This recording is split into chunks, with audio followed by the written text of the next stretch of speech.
Hello friends, my name is Dinesh and today we are going to talking about future perfect tense. Friends, अपन ने पिछली क्लासों में future indefinite, future continuous और future perfect tense को complete कर लिया है और प्रेजेंट टेंस और पास्ट टेंस को तो अपन ने पहले ही कंप्लीट कर लिया था। आज की क्लास में अपन पढ़ने वाले हैं फ्यूचर परफेक्ट कंटिन्यूस टेंस को। सबसे पहले तो अपन इसकी आइडेंटिफिकेशन देखेंगे, फिर हेल्पिंग वर्ब देखेंगे और फिर इसका स्ट्रक्चर भी समझेंगे और फिर इसकी प्रैक्टिस करेंगे, इसलिए बने रहिए वीडियो के एंड तक। फ्रेंड्स, सबसे पहले तो अपन इसके आइडेंटिफिकेशन देखते हैं। आइडेंटिफिकेशन को हिंदी में बोलते हैं पहचान। तो इसकी पहचान क्या होती है, इसको कैसे पहचाने कि कौन सा टेंस है, ये फ्यूचर परफेक्ट कंटिन्यूस टेंस है, इसको कैसे पहचाने। तो इसकी पहचान होती है जिस टेंस के अंत में रहा होगा, रही होंगी और रहे होंगे ये शब्द आते हैं, ये वर्ड्स आते हैं, तो समझ जाइएगा वो कौन सा टेंस होगा, फ्यूचर परफेक्ट कंटिन्यूस। अब अपन ने फ्यूचर कंटिन्यूस में भी ये पहचान पढ़ी थी, रहा होगा, रही होगी और रहे होंगे। फ्यूचर कंटिन्यूस में भी अपन ने यही पहचान पढ़ी थी और फ्यूचर परफेक्ट कंटिन्यूस में भी यही पहचान होती है।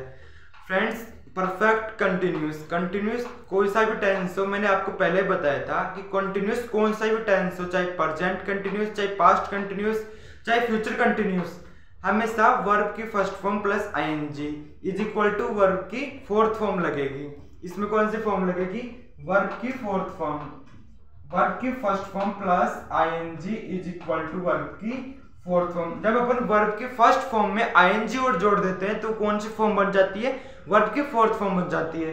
सबसे पहले अपन इसकी आइडेंटिफिकेशन देख ली कि रहा होगा, रही होंगी और रहे होंगे ये शब्द आ जाए। जैसे मैं ये काम कर रहा हूँगा, वह ये काम कर रही होगी, वे काम कर रहे होंगे, तो ये लास्ट में क्या आ रहा है, रहे होंगे, रही होगी और रहे होंगे, ये वर्ड्स आ रहे हैं। तो अब हमको पता चल गया कि कौन सा टेंस होगा, फ्यूचर परफेक्ट कंटिन्यूस टेंस होगा। उसके बाद में अपन इसके हेल्पिंग वर्ब देखते हैं। फ्यूचर टेंस में अपन ने फ्यूचर इंडेफिनेट टेंस में विल सेल हेल्पिंग वर्ब पढ़ी थी। उसके बाद में फ्यूचर कंटिन्यूस में विल सेल के साथ अपन ने केवल बी को और जोड़ दिया था, वो फ्यूचर कंटिन्यूस की हेल्पिंग वर्ब बन गई थी। उसके बाद में फ्यूचर परफेक्ट में अपन ने क्या किया था, विल सेल के साथ हैव को और जोड़ दिया था, विल सेल के साथ हैव को और जोड़ दिया था। अब अपन फ्यूचर परफेक्ट कंटिन्यूस में विल सेल हैव के साथ बिन को और जोड़ रहे हैं और वो इसकी हेल्पिंग वर्ब होती है। Will shall plus have been इसकी हेल्पिंग वर्ब होती है। उसके बाद हम बात करते हैं कि इसमें कौन सी फॉर्म आएगी। इसमें वर्ब की फर्स्ट फॉर्म आएगी, उसमें अपन आईएनजी जोड़ेंगे। क्यों जोड़ेंगे, क्योंकि ये कंटिन्यूस टेंस है, परफेक्ट कंटिन्यूस है, इसलिए अपन आईएनजी जोड़ेंगे, वर्ब की फर्स्ट फॉर्म प्लस आईएनजी। अब अपन इसका स्ट्रक्चर खुद बनाएंगे। सबसे पहले अपन बनाते थे पॉजिटिव सेंटेंस का स्ट्रक्चर। सबसे पहले अपन बनाते थे पॉजिटिव सेंटेंस का स्ट्रक्चर। अपन को पता है पॉजिटिव सेंटेंस क्या होता है कि पॉजिटिविटी को दर्शाता है, नेगेटिविटी को दर्शाता है और इंटरोगेटिव में क्वेश्चंस पूछे जाते हैं। तो पॉजिटिव सेंटेंस का स्ट्रक्चर अपन बनाएंगे। सबसे पहले तो सब्जेक्ट आता है। सबसे पहले क्या आता है, सब्जेक्ट। सब्जेक्ट के बाद में हेल्पिंग वर्ब है इसकी will shall plus will shall के साथ have been, will shall have been plus verb की first form plus ING plus object. देखो कितनी अच्छी से, कितनी इजी से स्ट्रक्चर बन गया पॉजिटिव सेंटेंस का। सब्जेक्ट प्लस उसके बाद में हेल्पिंग वर्ब लिखेंगे और फ्यूचर परफेक्ट कंटिन्यूस टेंस की हेल्पिंग वर्ब क्या होती है, will shall plus have been. उसके बाद में इसमें वर्ब की फर्स्ट फॉर्म प्लस आईएनजी आती है और फिर ऑब्जेक्ट। उसी प्रकार नेगेटिव का बनाएंगे। नेगेटिव में बिल्कुल सेम टू सेम रहेगा, केवल नेगेटिव वर्ड का यूज किया जाएगा। नेगेटिव सेंटेंस का बनाओ, नेगेटिव में भी सबसे पहले क्या आएगा, सब्जेक्ट। सब्जेक्ट के बाद में विल सेल, सब्जेक्ट के बाद में क्या आएगा, विल एंड सेल। अब इसमें हैव बीन बाद में आएगा, पहले नोट आएगा, बीच में क्या आएगा, नोट, बिकॉज ये नेगेटिव सेंटेंस है।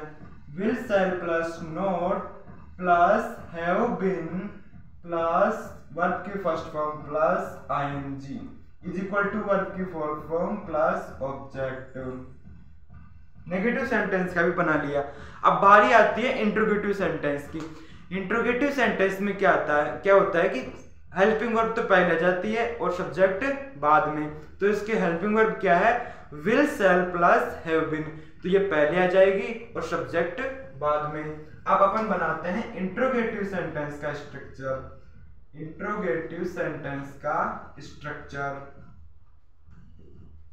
इंट्रोगेटिव क्या क्या होता है कि सब हेल्पिंग वर्ब तो पहले आ जाती है, तो इसके हेल्पिंग वर्ब क्या है, विल शैल। हेल्पिंग वर्ब क्या है, विल शैल। अब इसमें भी सब्जेक्ट पहले आएगा और हैव बीन सब्जेक्ट के बाद में आएगा, तो will shall plus subject plus have been plus इसमें वर्ब की फर्स्ट फॉर्म प्लस आईएनजी, आप इससे वर्ब की फोर्थ फॉर्म भी बोल सकते हो, प्लस ऑब्जेक्टिव। फ्रेंड्स अपन ने इसका स्ट्रक्चर बना लिया है। ये टेंस का सबसे लास्ट पार्ट है और बहुत ही इंटरेस्टिंग है, फ्यूचर परफेक्ट कंटिन्यूस। अपन ने इसकी आइडेंटिफिकेशन देखी, जो फ्यूचर कंटिन्यूस की आइडेंटिफिकेशन होती है वही फ्यूचर परफेक्ट कंटिन्यूस टेंस की आइडेंटिफिकेशन होती है। उसके बाद में इसकी हेल्पिंग वर्ब देखी, will shall plus have been plus इसमें वर्ब की फर्स्ट फॉर्म प्लस आईएनजी का यूज किया जाता है। उसके बाद में अपन ने सेंटेंस पॉजिटिव नेगेटिव इंटरोगेटिव का स्ट्रक्चर बना लिया है। अब अपन करते हैं इसकी प्रैक्टिस। अब अपन करते हैं इनकी प्रैक्टिस। फ्रेंड्स मैंने यहाँ पे 4 सेंटेंसेस को लिखा है, अब अपन इनको इंग्लिश में ट्रांसलेट करेंगे। उसके लिए नेसेसरी थे हेल्पिंग वर्ब, आइडेंटिफिकेशन और स्ट्रक्चर, वो अपन ने देख लिया है। अब अपन करते हैं इनको इंग्लिश में कन्वर्ट। फर्स्ट सेंटेंस है, दिनेश 2 घंटों से खेल रहा होगा। दिनेश 2 घंटों से खेल रहा होगा। सबसे पहले तो यह पहचानो कि इसमें कौन सा टेंस है, उसके बाद में देखो कि इसमें कौन सा सेंटेंस है और उसके बाद में अपन इसको इंग्लिश में कन्वर्ट करेंगे। तो सबसे पहले अपन इसकी आइडेंटिफिकेशन देखेंगे, तो आइडेंटिफिकेशन देखो, खेल रहा होगा 2 घंटों से। फ्रेंड्स मैंने आपको पहले बताया था कि परफेक्ट टेंस चाहे कोई सी भी टेंस का हो, परफेक्ट टेंस चाहे वो प्रेजेंट परफेक्ट हो, चाहे पास्ट परफेक्ट हो, चाहे फ्यूचर परफेक्ट हो, अगर इसमें अपन टाइम को जोड़ देते हैं, अगर इसमें अपन टाइम को जोड़ देते हैं तो वो परफेक्ट कंटिन्यूअस टेंस हो जाता है। तो इस सेंटेंस में क्या आ रहा है, 2 घंटों से मतलब टाइम को जोड़ दिया है, तो कौन सा टेंस होगा, फ्यूचर परफेक्ट कंटिन्यूअस, क्योंकि लास्ट में क्या आ रहा है, रहा होगा। लास्ट में आ रहा है रहा होगा। दिनेश 2 घंटों से खेल रहा होगा, इससे तो अपन को ये पता चलता है कि कंटिन्यूअस टेंस है, प्लस इसमें क्या हो रहा है कि टाइम भी जुड़ रहा है, तो अपन को क्या पता चलेगा कि ये कंटिन्यूअस तो पहले से है और अब कौन सा हो जाएगा, future perfect continuous, future perfect continuous tense हो जाएगा।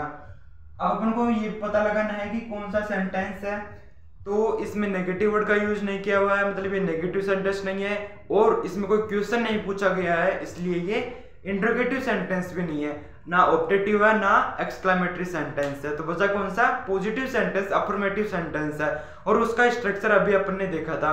तो स्ट्रक्चर में रखते हैं इसको इंग्लिश में कन्वर्ट करने के लिए सबसे पहले अपन लिखेंगे सब्जेक्ट। सब्जेक्ट है Dinesh, subject plus will shall, Dinesh will have been, इसकी क्या लगा दी, हेल्पिंग वर्ब। इसके हेल्पिंग वर्ब क्या लगा दी मैंने, विल हैव बीन। इसके हेल्पिंग वर्ब क्या थी, will shall plus have been, तो मैंने यहाँ पर विल हैव बीन को लगा दिया। Dinesh will have been, verb क्या है, प्ले, प्ले के साथ क्या जोड़ेंगे, ING. Dinesh will have playing, अब 2 घंटों से खेल रहा है। It is a point of time नहीं है, यह पॉइंट ऑफ टाइम नहीं है, ये ड्यूरेशन ऑफ टाइम है। ये ड्यूरेशन ऑफ टाइम है, वो टाइम को काउंट करके बता रहा है कि ये 2 घंटे से खेल रहा है। तो इसमें किसका यूज करेंगे, फॉर का, बिकॉज फॉर का use upon duration of time को बताने के लिए करते हैं और सिंस का यूज अपन किसी पॉइंट ऑफ टाइम को बताने के लिए करते हैं। तो या किसका यूज करेंगे, फॉर का यूज करेंगे। Dinesh will have been playing for 2 hours, for 2 hours. अपना फर्स्ट सेंटेंस तो बन गया है, Dinesh will have been playing for 2 hours. कितना इजी से ये सेंटेंस बन गया। नेक्स्ट सेंटेंस है मनीष सुबह से खेल रहा होगा। इसकी आइडेंटिफिकेशन क्या होती है? रहा होगा। पता चल गया कंटिन्यूस टेंस है। उसके बाद में परफेक्ट कंटिन्यूस है तो अपन इसमें टाइम को जोड़ दिया गया है कि वह सुबह से खेल रहा होगा। अब सुबह से खेलने का मतलब है it is a point of time. ये एक पॉइंट को दिखा रहा है कि वह सुबह से खेल रहा होगा। इसमें ड्यूरेशन ऑफ टाइम को नहीं बताया है, इसलिए अपन यहाँ किसका यूज करेंगे? सिंस का यूज करेंगे। और सेंटेंस की बात आती है तो सेंटेंस कौन सा है? पॉजिटिव सेंटेंस है। तो इसको भी स्ट्रक्चर में रख दीजिए। सबसे पहले आएगा सब्जेक्ट मनीष, उसके बाद में helping verb will have been. Manish will have been playing since. अब इसमें फोर नहीं आएगा, इसमें आएगा since morning. Since morning. Manish सुबह से खेल रहा होगा। मनीष क्या कर रहा होगा? सुबह से खेल रहा होगा। Manish will have been playing since morning. यह सिंस का यूज क्यों किया है? क्योंकि ये पॉइंट ऑफ टाइम को बता रहा है। अपन ने सिंस और फॉर की एक प्रॉपर क्लास ले रखी है, आप उसको देख लीजिएगा, आपको बिल्कुल भी डाउट नहीं रहेगा। जहां मैंने बताया था कि सिंस का यूज तो अपन पॉइंट ऑफ टाइम को बताने के लिए करते हैं। यहाँ क्या होता है कि सिंस को मैथ नहीं आती है, इसलिए वो पॉइंट ऑफ टाइम को बताता है कि वो 2002 से रह रहा है। तो उसने पॉइंट ऑफ टाइम को बताया कि वो 2002 से रह रहा है। वो 2 सालों से रह रहा है, इसमें काउंट करके बताया कि वो 2 सालों से रह रहा है। तो इसमें क्या है? ड्यूरेशन ऑफ टाइम है, तो ये 4 करता है। 4 को मैथ आती है और सिंस को नहीं आती है, तो इसमें अपन सिंस का यूज किया है। इसमें अपन ने सिंस का यूज किया है। Manish will have been playing since morning. Next sentence है वह खाना नहीं खा रहा होगा। वह खाना नहीं खा रहा होगा। रहा होगा आ रहा है, कंटिन्यूस टेंस है। उसके बाद में वह खाना नहीं खा रहा होगा। इसमें अपन ने टाइम तो जोड़ा ही नहीं, इसमें अपन ने टाइम जोड़ा नहीं, इसमें टाइम जोड़ लेते हैं। वह सुबह से खाना नहीं खा रहा होगा। वह सुबह से